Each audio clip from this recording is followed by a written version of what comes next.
Hi guys, so you're back with Mel and I'm Mel and you're on the Oh Mel podcast, and you've been listening to my podcast and I was briefly touching on different subjects to do with abuse, the effects of the trauma experience I've had and how it's affected my mental health, or how it may have affected my mental health. But I just want to do an introduction to what mental health is. For those listeners, I don't think I should just bring things up and brush past it. And the mental health refers to the emotional, psychological and social well-being. And it's good to know that in the UK, about 1 in 4 people experience a mental health problem each year. And statistics can be found on the NHS website, Mind or Mental Health Foundation. Please check it out for yourself. There are many people that go through different mental health problems and they don't seek help. I want to say at the beginning of this podcast that if you do have any struggles, any problems with your mental health, you can seek help right here in the UK with the NHS Mental Health Service. Through your GP, they can do a referral for you, or you can go through the self-referral, e.g. the IAPT service. I've helped many people go through that same process via the self-referral. And it's not dumbing down our faith, it's not covering our faith, because we have got faith, but we've also got the mental health aspect of the being that we are mind, body, soul, spirit. And many people neglect the mind, I believe. We might all be about the faith side of things when we're Christians, and we neglect the mind. And it doesn't matter what faith you are, you can neglect your mind part and not seek help. There's charities which you can get further advice, such as Mind, Samaritans, Rethink Mental Illness. They offer support and resources. And if you go online and just check in on NHS Every Mind Matters, there's also mental health apps and helplines such as the Samaritans. But if you check out any of these web pages, they will give you some further links and direction.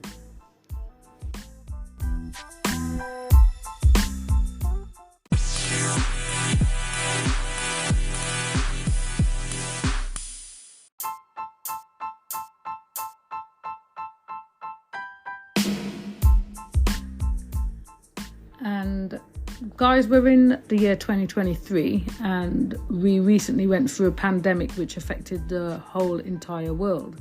An epidemic can affect a certain area and location, but a pandemic is worldwide.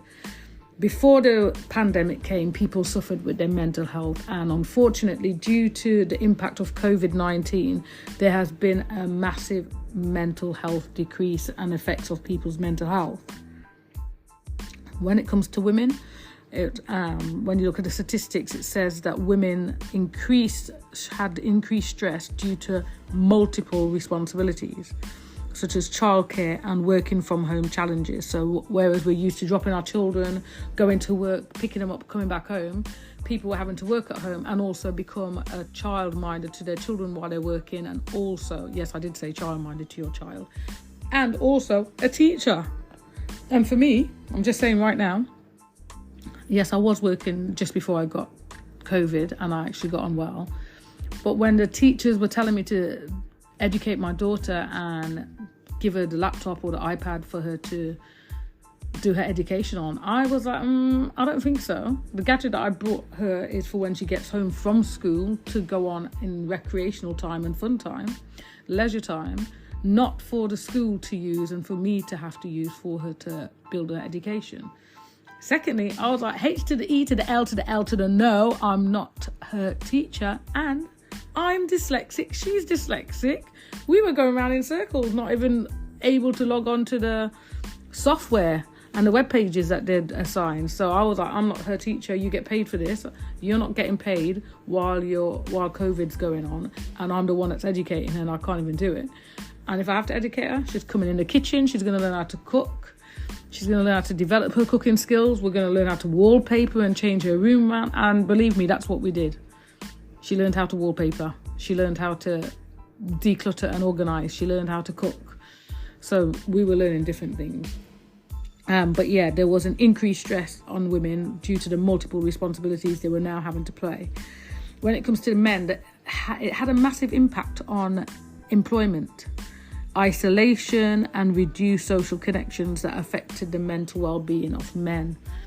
And a lot of men don't like to speak up, or they don't speak up, or there's a barrier in speaking up about their mental health, and it caused further isolation. When it came to adults in general, there was a financial stress, uncertainty, and health concerns, which caused anxiety and depression, which is a mental health concern. So whether you're a woman, men, or just adults in general, either how COVID-19 had a massive impact on people's mental health. And then we go to the children and adolescents. There was a disruption to education, socialization, and emotional development. And you had some children who were going from primary school into secondary school, and they didn't get to meet new friends. They didn't get to cross over and integrate properly. And this caused a massive decline on their attitude, on their behavior, on their mental status. And we're seeing the backlash of it now. We really are. A lot of self-harming took place. Children had to stay home, and I feel sorry, but there was children that were being abused and who would see school as an escapism, who are now having to stay home in an abusive household. That 7 hours that they would spend out the house going to school, they were now having to be in the house, and the mental health decline.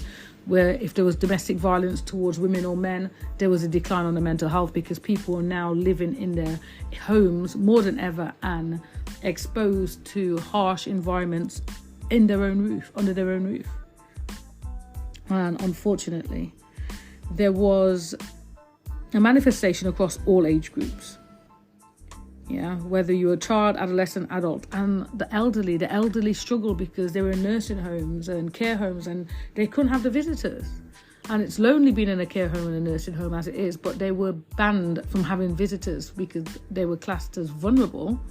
And there was a massive decline on the mental health of those patients and those elderly. So mental health has been affected and declined because of these circumstances and situations. And then imagine if you've gone through trauma already, like myself, and now you're staying at home, and if you haven't got a healthy mind, or you haven't had any help or therapy, you are dwelling on the things that you didn't want to think about. You are now in a house having to think about things because you had time, and you were locked up in lockdown, thinking about things which you would normally forget about because you would be busy doing your routine and going to work. So there was a massive issue.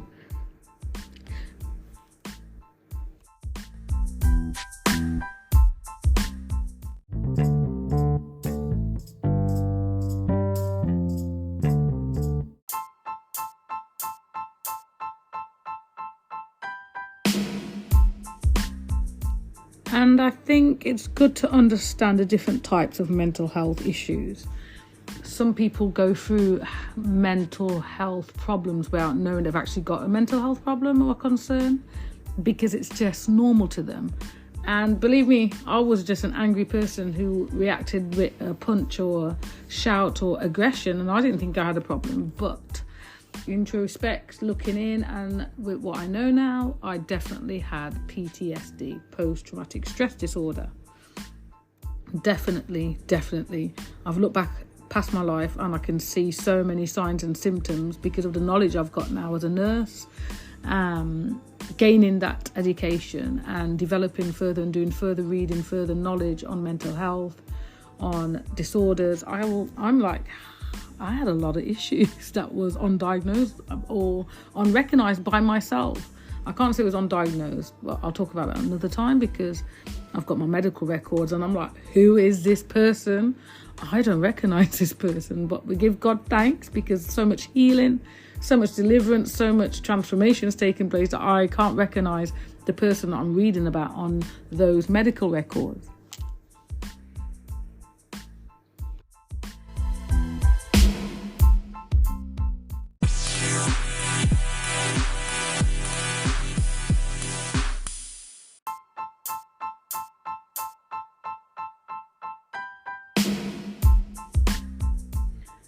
Yeah, so understanding the different types of mental health issues, I'm just going to give you an overview of some disorders. We've got anxiety disorders. So you've got GAD, G-A-D, generalized anxiety disorder. This is when you have a persistent, excessive worry about various life aspects. Yep, my hand's going up slowly. I've had GAD. And I still get it now, and that's why I use the word of God. You will keep in perfect peace him whose mind is steadfast because he trusts in you. So I have to trust in God. I have to bring my thoughts into captivity because many times they worry and it goes to very aspects of my life, and it can be excessive and obsessive thoughts. And I'm a child of God, a minister of the gospel, strong, powerful, empowered. However, this comes from time to time and I have to be aware of it. I'm also aware of my past, and being brought up and living under flight of fear for the majority of my life has caused me to operate like this as normal second nature. So I'm very aware of that. Then there's panic disorder. A panic disorder is when you've got recurrent, unexpected panic attacks and fear of future attacks. So you're panicking, it may reoccur, and it's unexpected, so you're not sure when that panic attack is going to come, but you're also fearful of future attacks. When you get panic disorder, you might struggle to breathe, anxiety, feel like your heart is racing, feel like you can't cope, feel like you're suffocating in a room, feel like the big room that you're in on your own is closing in on you. A variety of things goes on. Then there's phobias. Oh my gosh. Phobias. A phobia is having an irrational fear of specific objects, situations, or activities.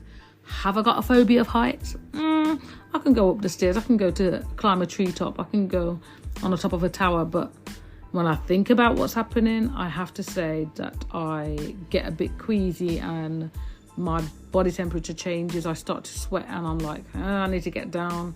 So phobia of heights, that's one example. Spiders, insects, dying, illnesses, sicknesses. You might see people not touching the door handles when they go out because they've got a phobia of germs and catching something.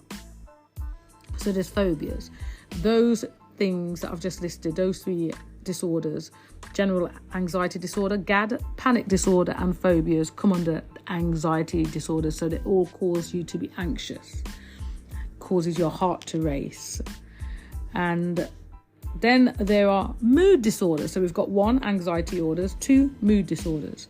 What is a mood disorder? A mood disorder is anything that alters your state of emotion and how you feel. The most common mood disorder is depression. Yep, many people might be even listening to this. You may have depression and you may not even know it, or you may know it but you've not done nothing about it. Depression is persistent sadness, loss of interest, energy and feelings of worthlessness. So loss of energy, loss of interest and feeling of worthlessness. And I say depression was a part of my personality. Depression was a part of me. Depression was me. I was depressed for a very long time, and only when it lifted and I felt like a dark cloud had lifted from me and I can see clearly and I can feel differently, I was like, wow, what's gone? But it was called depression. A fogginess, a sadness, constant sadness, persistent. No matter if something was going good or not for me, there was a sadness that was there, and it's called depression. And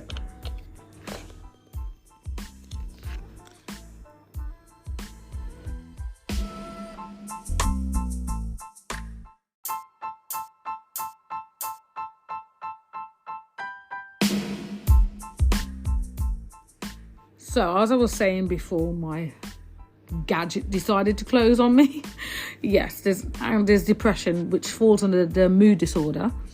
You've got persistent sadness, loss of interest, loss of energy, and feelings of worthlessness. Not feeling good enough, not feeling there's point of doing anything.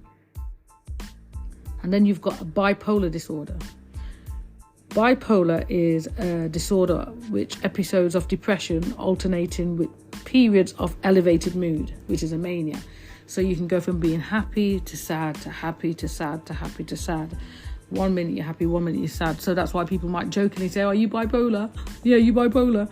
You probably said it yourself, or you've probably heard people saying it and joking about it. And that's because a person's mood is 1 minute up, 1 minute down. You can look around the whole of the United Kingdom and the whole world and around your whole entire family or your circle, and you'll diagnose everyone with bipolar. But not everyone's bipolar. They're definitely not. Bipolar is episodes of depression, persistent sadness, and it could be sadness and you can't find a reason why you're sad, and then it'll alternate and you'll have periods of elevated mood, and it's classed as a mania. And those are 2 examples of mood disorders. So we've got depression and bipolar. So thirdly, we've got other disorders. So I've given you some anxiety disorders, mood disorders, and now something I touched on briefly, and I'm going to just elaborate on again. PTSD, post-traumatic stress disorder. This disorder is resulting from traumatic events, and it comes with flashbacks, nightmares, and severe anxiety. Flashbacks, nightmares, and severe anxiety. I had PTSD and it developed into complex PTSD. I think I'm going to do a podcast all based on that and share my experience from it. And there's OCD as well, obsessive compulsive disorder. So you get intrusive thoughts, obsessive thoughts, excuse me guys. You get intrusive thoughts, obsessive thoughts, and repetitive behaviours, which is compulsion. So I walk in the room and I've got to put the switch on 4 times before I can sit down. If I don't do it 4 times, something bad might happen. So that could be the thought process. I've got to wash my hands and I've got to tap the sink 3 times, if not something bad's going to happen. So there is OCD, obsessive compulsive disorder. So having to do things repetitive. You say good night, then you have to say good night back. If you don't say good night to me, I won't feel that I'm going to make it through the night. So different things like that. And then there's schizophrenia. This is a severe mental health disorder where you get delusions, hallucinations, and disorganized thinking. And when I say delusions, you may even think that you were speaking to 4 people last night and there's only you in your living room on your own, and you're hearing voices, different, could be male, female, different names, personalities. You could be hallucinating, thinking that there was an alien in your living room while you were watching television, and yet it was only you and your grandchildren. And disorganized thinking, your mind is scattered thinking. You're putting the milk bottle in the cupboard where the peanut butter might go because your brain is so scattered and disorganized. So you start to manifest in the physical how your brain is functioning. And then there is eating disorders, anorexia nervosa, bulimia nervosa, binge eating disorder, characterized by abnormal eating habits and body image issues. I've shared an Instagram post in 2023 about body dysmorphia and body having a problem with my body image and how it stemmed from childhood. And before anorexia was a thing, it was called malnourished, and I was under the specialist for being someone who was malnourished, severely malnourished, growing up. And looking back, food has played a big part in my life when it comes to mental health, it comes to adolescent mental health, refusing to eat, starving myself, feeling so unhappy, my body shutting down, my mind shutting down, saying I'm not going to eat, I don't want to eat. I had to be fed at one time. That was the only way I would eat as a child growing up.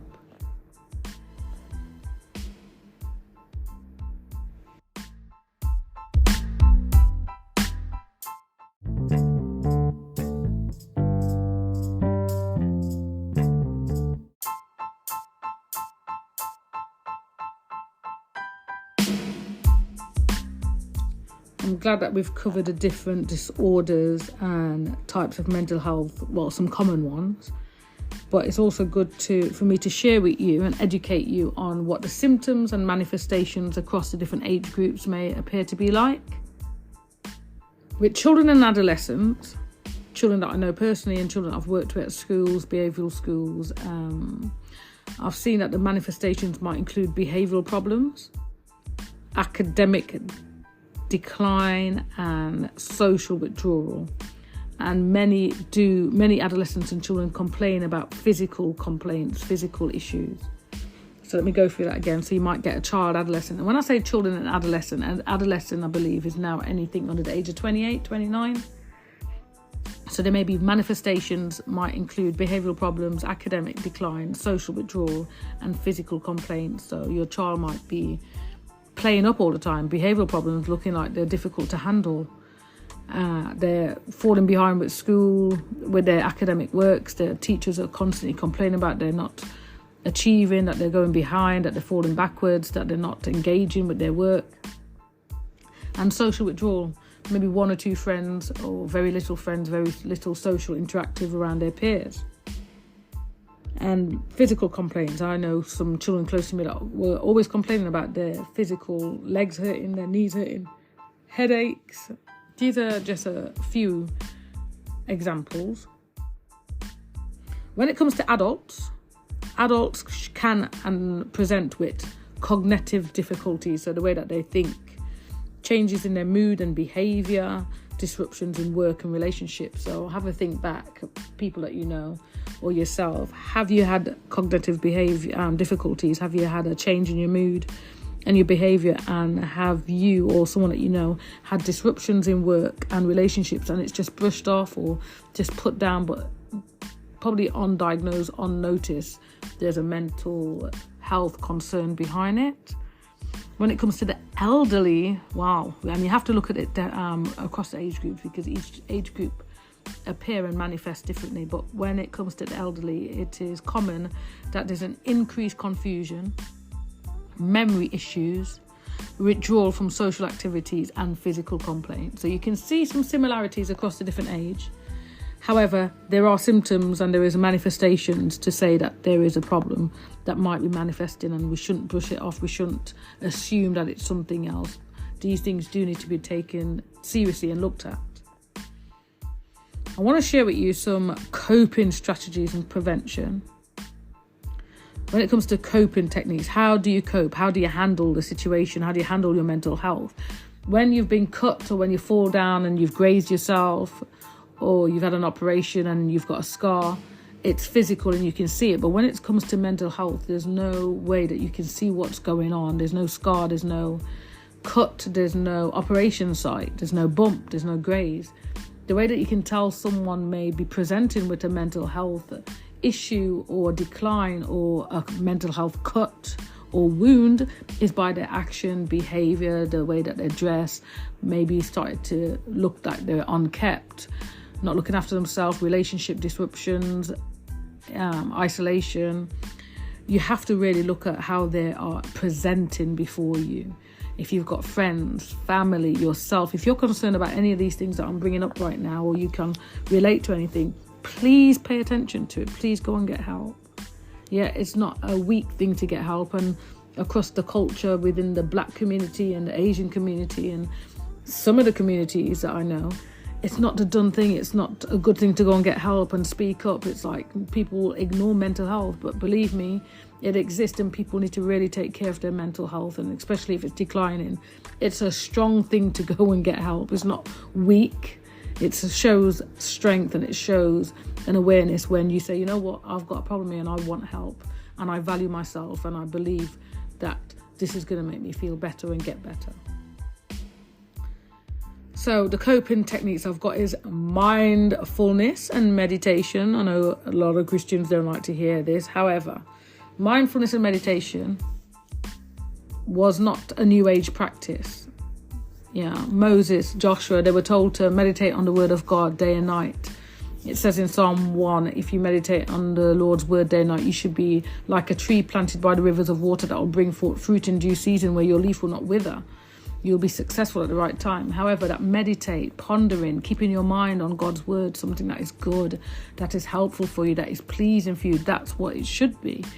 I'm not saying meditate and conjure up no spirit and open up your spirit and yourself to different things. Mindfulness is the practice to increase present moment awareness, reduce stress, and improve mental clarity. So, for me, when I was advised to go and get therapy and see a psychologist and a psychiatric doctor, I was like, I didn't know the difference back then. I didn't know there was different specialities. When I went to the doctors, I didn't know I was seeing one for my mental health, one for my cardiac issue, one for my food and being malnourished, a dietitian. I didn't know the difference. So I would have never gone when I was younger to go and get help for therapy techniques and mindful techniques. However, I'm promoting this right now because I've done it and I've had to practice it with myself, on my own, with God. And also I've discussed it with a therapist through the NHS and privately. but I'm able to practice the increased present moment awareness. I'm able to reduce my stress levels. I'm able to improve my mental clarity. And just like I read out that scripture earlier on, that you will keep him in perfect peace whose mind is steadfast because he trusts in you. That's the sort of scripture that you might want to meditate on and just say, I'm in the year 2023. I am well. I am breathing. I am safe. It is well with me. I've achieved so much and I'm going to achieve so much more. It's normal to have a bad day, but I'm not having a bad life. So I might talk myself into reducing my stress levels, reducing the anxiety, reducing the heart rate.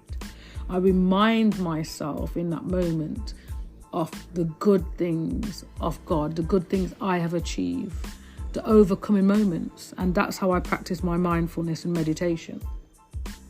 The word of God says I can do all things through Christ who strengthens me. So even though if I feel like I can't cope with this moment, there's been many moments in the past where I felt like I couldn't cope, and Christ and the faith that I have in Yeshua HaMashiach, Jesus Christ, has got me through. And therefore I use that scripture in my practice of mindfulness. I inhale and breathe in. I can do all things through Christ because he strengthens me. And I breathe out. I can't cope, I can't do this, everything's falling apart. I get rid of that negativity. I breathe in, you're in the year 2023, and I breathe out. I've had a flashback from my childhood. It happened when I was a child. I've made it as an adult, and therefore I have succeeded in overcoming that traumatic experience. So I tell myself specifically what I've overcome, and I remind myself, because of that trigger, because of that memory, whatever it is, I will speak it out and I will inhale. I am safe. The name of the Lord Yeshua HaMashiach is a strong tower. I am righteous and I run into it and I am safe. Whatever it is, you might just say, whatever comes to you, whatever helpful to you, because you might not be a Christian, you might not have the Bible, but if you do need any help, go and buy one and read the Psalms and find comfort in Psalm 91 and Psalm 23 and Psalm 27. These are the things that really helped me, whether I was addicted to drugs, whether I was going through abuse, whatever it was. God and his words have been really powerful. And therefore, when I'm told, advised by a therapist to use mindfulness and meditation, I say, okay, I'll do it, but I'll do it my way. Thanks for the technique. However, I'm going to adapt it so it's suitable for what I believe in. Yeah, hope that helps you guys. And next, exercise and healthy lifestyle. So, coping technique number 2 is to maintain exercise and a healthy lifestyle. Physical activity actually releases endorphins and hormones in you. It improves your mood. It releases it brings a different balance, a chemical balance within you. It improves your mood and enhances your overall well-being. I've had times when I don't go to the gym and I feel sluggish and I feel lethargic, and it can go on. And then when I push myself and I go to the gym, have a sauna, have a steam, do a workout, I feel amazing afterwards. I didn't feel like I wanted to go, but I push myself and I go, and then afterwards I'm guaranteed to feel 100% better than what I did. So, and even eating healthy, if I eat chips and a burger and I feel sluggish afterwards, I feel guilty. If I eat a salad drizzled with some olive oil and lemon and some sea salt and some hummus on there and some sweet chili, I feel great after. My body feels like it's been nourished with things that's sustainable and that's giving me a clear mind. What we eat does affect us. We are what we eat, and our food can affect our moods. So eating healthy, having a healthy lifestyle, doing the exercise, looking after yourself on a holistic approach. My third coping technique is maintaining social connections. Yep, if you're in a mood and you've got mental health decline or concerns, you don't want to talk to no one. You don't even want to answer the call when your best friend's calling or when your family wants to speak to you. You just don't want to speak to no one. However, I'm telling you, maintain social connections, building a support network, and let people know this is how I feel. This is what I go through from time to time. Be honest, be transparent. I'm very transparent, as you've gathered if you've listened to the past 12 or 13 podcasts. But be honest, be upfront about who you are, where you're coming from, what you've been through, and what your personal struggles are. So your social network know and is aware that this is what you can go through, so then you can get the right support and not shut away from everyone. When I was working as a nurse, I told my manager, this is what I struggle with from time to time. This is what I've been through as a child into adulthood. Therefore, sometimes I struggle. And they worked with me and it supported me. In the days that I didn't want to go to work, I went to work. Because I was able to just say, I'm having one of those days today. And by the end of that day, believe me, my situation changed and people were very supportive. So building a good support network, staying connected with those people that you trust and people that bring you joy and happiness, and seeking social interactions for emotional support. So it might be going to an event or to do with mental health. It might be going to a coping mechanism or a vision board session, something positive, or brunch. Anything that suits your interest. It could be an art class. Anything that aids with your mental health and well-being and brings around a social interaction and emotional support, get there and do it. Guys, take my advice. There's some coping techniques that you probably do already, not realising that when you're not doing them, it has an effect on you.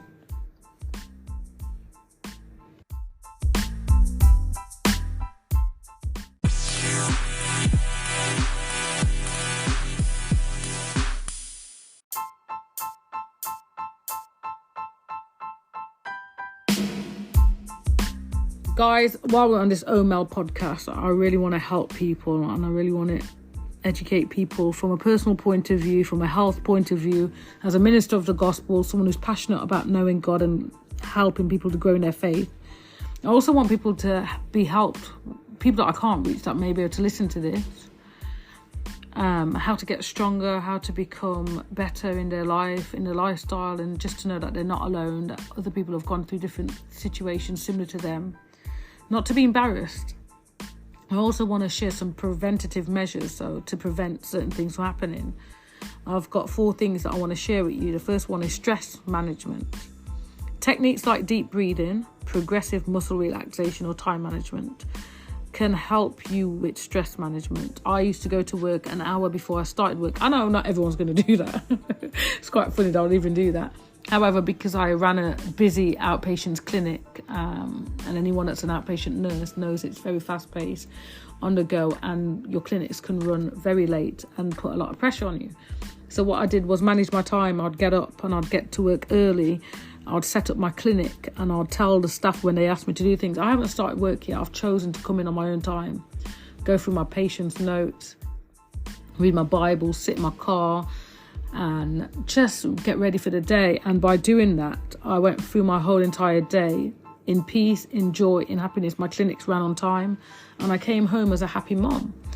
And just that stress management was something personal that I did. And I found out that when I ate food at work, I would get lethargic after lunchtime and not feel like working, which added a lot of stress on me and panic and anxiety. So I started to fast. So I wouldn't eat nothing until I got home after 5 o'clock. And believe me, I had a lot of energy. I was motivated by the Holy Spirit. I was on the go. I was thinking with such clarity and I was just on top of the world. So a lot of the times I would fast for the majority of my shifts. Number 2, recognizing your triggers, recognizing what a trigger is. If you can identify personal stressors and develop strategies to manage them, such as if I smell something, it might remind me of my past. It might remind me of my stepdad or my mom. If I see certain things, it's a trigger. So I might try and avoid those circumstances, avoid those smells. What I've done is challenge myself over the years and brought certain things that have a certain smell just to overcome it and say, I've got nothing to do for 3 days that's important. I'm going to introduce myself to this on purpose and I'm going to face it face on. And by the end of those 3 days, it's no longer going to be a trigger for me. So I've gone to the extreme doing things like that because I don't want to be limited. I don't want to be in a cage. I don't want to be blocked. I want to be free and I want to operate free. So I've challenged myself, stretched myself, even when it comes to putting myself around certain triggers on purpose and looking and being aware of my reactions. And 3rd, seeking help early. So this is a preventative measure. If you know that you're declining or someone around you is declining, encourage yourself or encourage those individuals to seek professional support at the earliest signs of distress. It's better to go and get help than get sectioned. It's better to go and get help than take your life. It's better to go and speak up and get help, or tell that person you think they need help before you lose that person.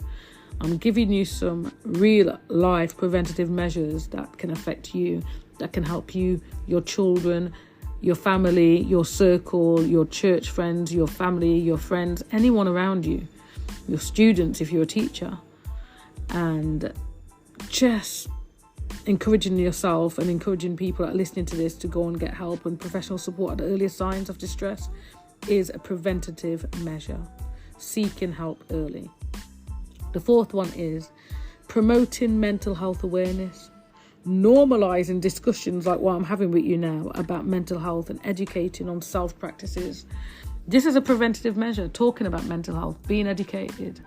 I've had people from Romanian, Slovakian, African, American cultures that they don't know what mental health is. They don't understand it. It's not part of their culture, and therefore, because they don't understand it, they don't acknowledge it, and people don't get help that are around them. So promote mental health awareness. Be aware of what it is. Educate yourself. Find out. Read up. If you've got a spare 5 minutes, go and do some reading up about it. If you're concerned about someone, read up about it. Speak to them. And that's the 4 preventative measures I've given you.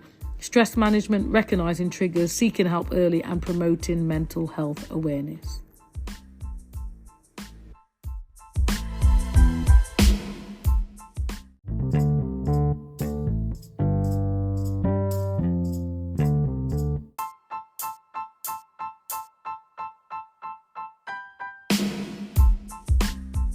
So you're with Mel on the OMel, and thank you guys for listening with me and for tuning in.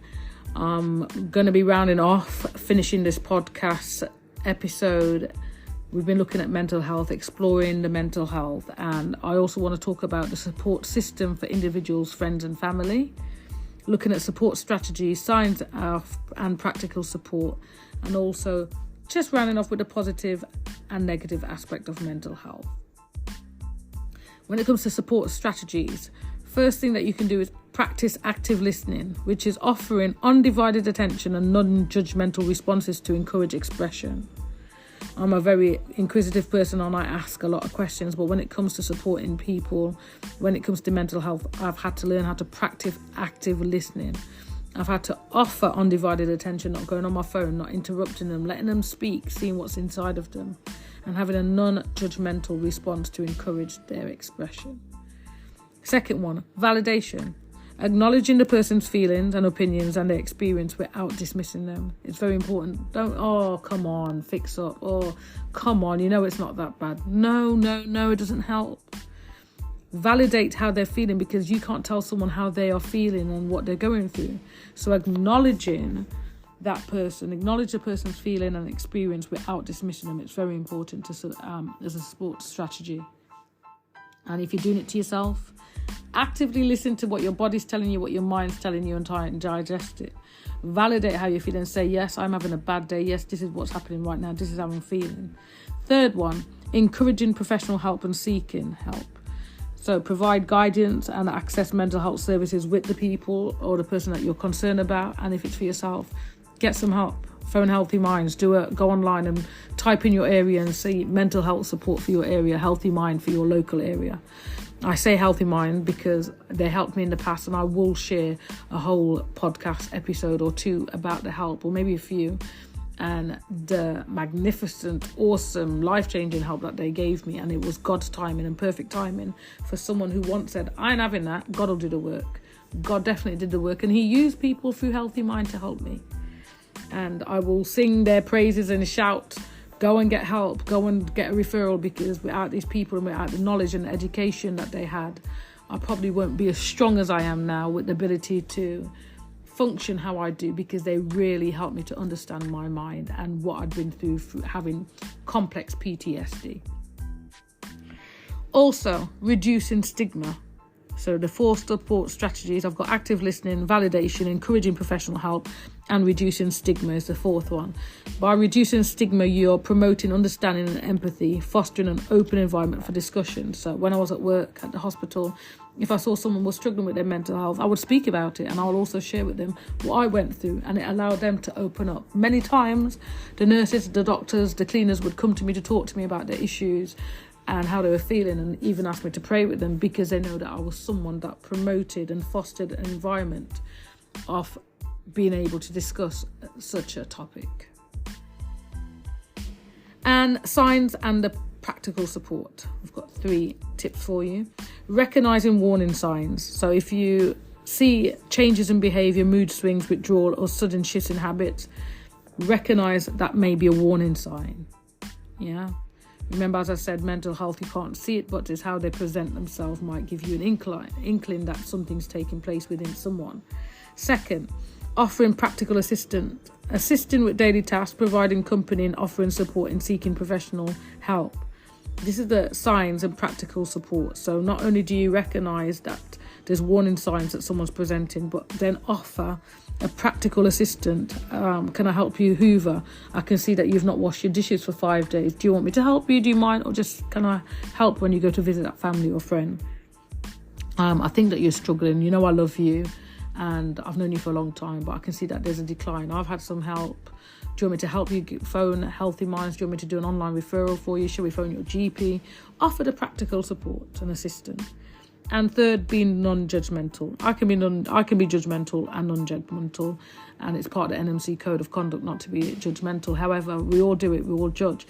But when it comes to helping people with mental health, practicing being non-judgmental would be a good skill, because then you're able to create and foster a safe space for individuals to express themselves without fear or judgment or stigma. So yeah, really, really try and promote that and foster that safe space, non-judgmental. Come on, let's speak about this. It's okay. And allow them to be free to speak up. Looking at the positive and negative aspects of mental health, I've got some notes here that I made. Destigmatization.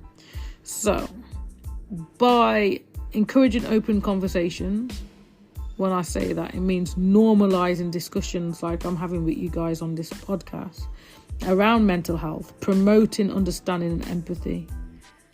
By doing this, we can bring down the stigmatization by promoting these conversations, normaling it.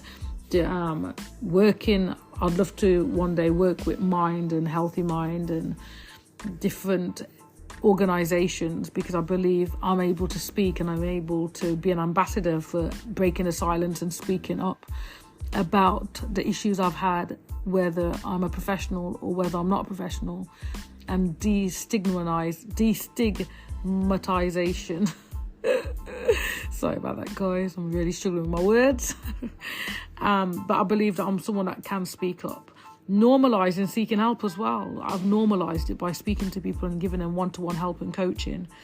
I've normalised seeking help by emphasising that seeking help is a sign of strength and not weakness, which I've said before and I'll say it again. The positive of mental health awareness is increased empathy. When you understand others' experience and provide support.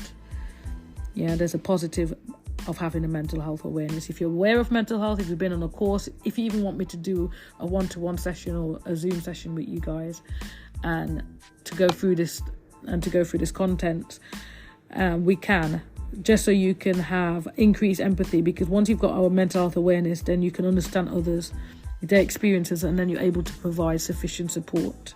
You don't have to be a mental health specialist to provide support. You just have to have an awareness of it.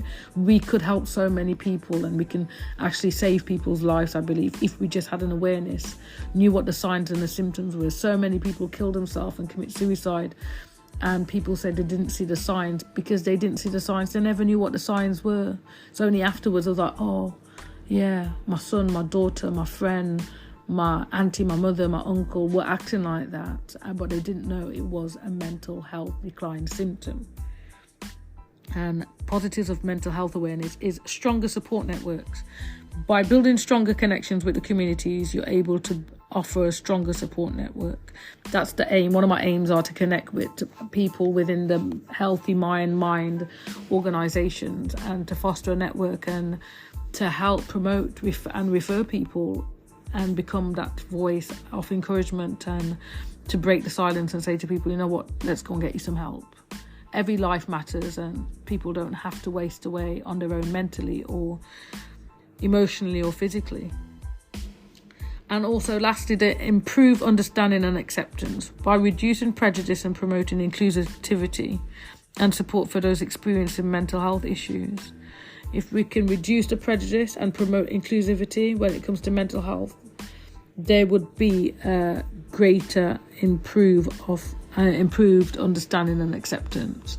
But yet, this is something that people need to learn. This is what we need to actively apply and do as individuals, and therefore we'll see so much change around us.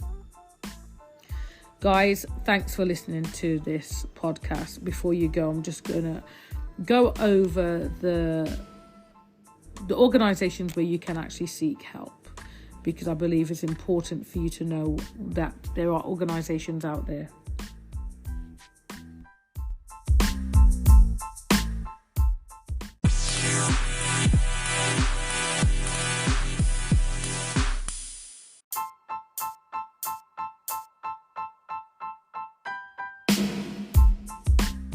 So this has been a good episode for me to discuss and help the listener to know what's going out there. Whether you've got children, whether it's for yourself, your spouse, your friend, an elderly, an aunt, an uncle, your parent. We've covered the different ages and how it can affect everyone. No one is exempt from having a mental health attack or mental health decline or issue or concern. So I hope that the information I've shared has helped someone and brought an awareness, but I also want you to know that you can seek help in the UK through the NHS website. If you go on NHS and type in Healthy Minds or Mind, you can see that there's different links and different offers of help. It depends on what you're going through. If you're feeling suicidal, type in that and you'll get some suicidal prevention and phone numbers and emergency contacts. I do hope that people do go and get help, do go and get speak up, because your mind matters. Your thoughts, what you do, how you function really is affected by your mind. And remember, there's Mind Mental Health Foundation. They're there and they've got so much resources. You can also go and access through your GP a referral or self-referral to the IAP service through the mental health. And there's the Samaritans, there's Rethink Mental Illness that offer support and resources, and Every Mind Matters. Just do your Google, do your research. If you're too embarrassed to speak to someone in your family, there's professionals out there that have to keep confidentiality. Just get help if you need help, that is. But yeah, guys, thanks for listening, and I pray that you are well and you've joined the podcast and you're with Mel on the Oh Mel podcast. Thank you, and God bless you, and I'll catch up with you soon.